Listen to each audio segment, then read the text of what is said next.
Hello and welcome to the second episode in our series on psychosocial support for caregivers of patients with traumatic brain injury. In the previous episode, we understood the definition of a psychiatric social worker and also the interventions that are provided by the psychiatric social worker for caregivers of patients with traumatic brain injury.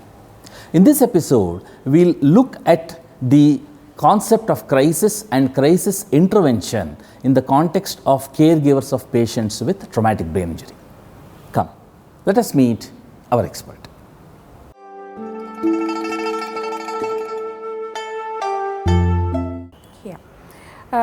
Actually, if you look at crisis word itself states it's a person's perception or an experience of an event or a difficulty what they have been facing which is intolerable to cope up or exceeds the person's current resources. So that is the crisis if you look at it in general.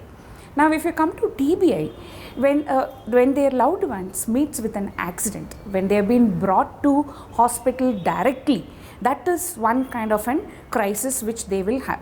The second aspect is the patient meets with an accident. From the accident spot, they have been taken to different centers for the treatment. At the end, they land up with our tertiary care hospital, emergency and trauma care. So these are the two ways a person or a caregiver may experience a crisis.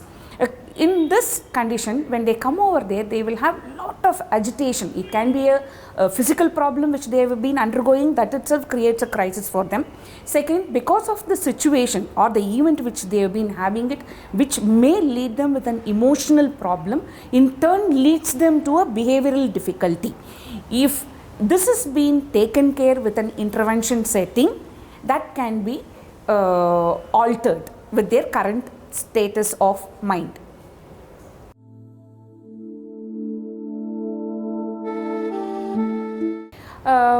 The caregiver's feelings or an expressions may vary based on the caregiver's personality and the coping methods or coping skills what they have got.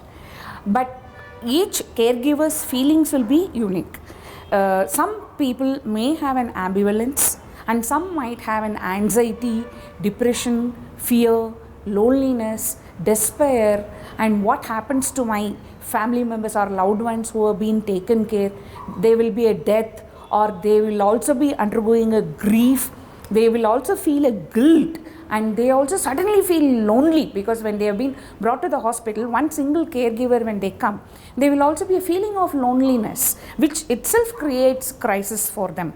So like this, there are different kind of feelings they will be undergoing, and basically the hospital environment or hospital setting triggers the crisis even more, and crisis and the feelings will be expressed within 24 hours of the whatever crisis situation or event which they have been facing. Or at times, like as I said, the patient would have been taken to different places and they will be bringing to our sector. So that can be before 1 week of the event, whatever has been happening. So the feelings will be expressed based on the exact situation what they have been facing and what are the situations or resources which they have got exhausted, or even like they have got the coping skills which they were not able to realize the strength of them to overcome, which leads them with multiple psychological feelings.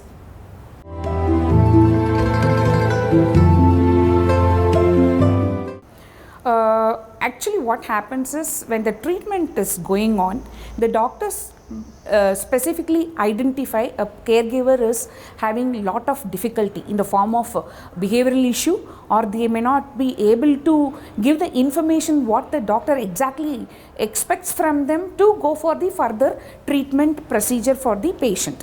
So when they go blank, or when they are not able to understand, or when they become irritable and start throwing a lot of tantrum, suddenly trying to break things, or suddenly losing their temper. So these will be an indicating factors that the patient caregiver has been undergoing a crisis.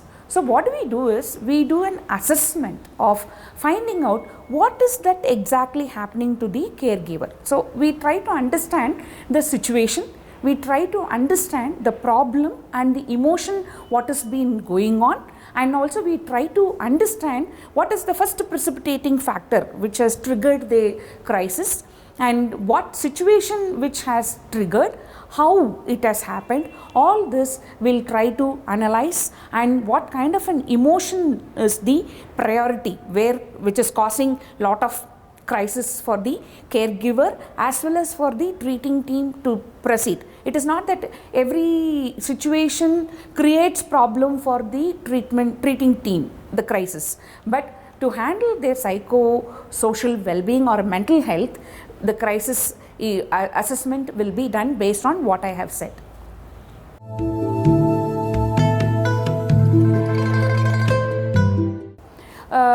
Basically, one thing which we look at under crisis is we try to collect patient's background information, little detailed, because sometimes what happens is the relationship between the patient and the caregiver also are very important. The relationship between both of them before the incident, how it is, and their own relatives, how this relationship is building, because their family issue also will trigger sometimes in the hospital setting the crisis.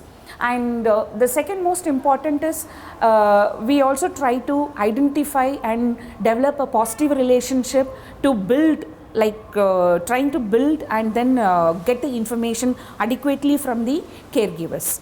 And we also try to establish a consistent relationship within the stipulated period what has been provided, and we tap their coping strategy. So all this we try to collect and assess in the intervention.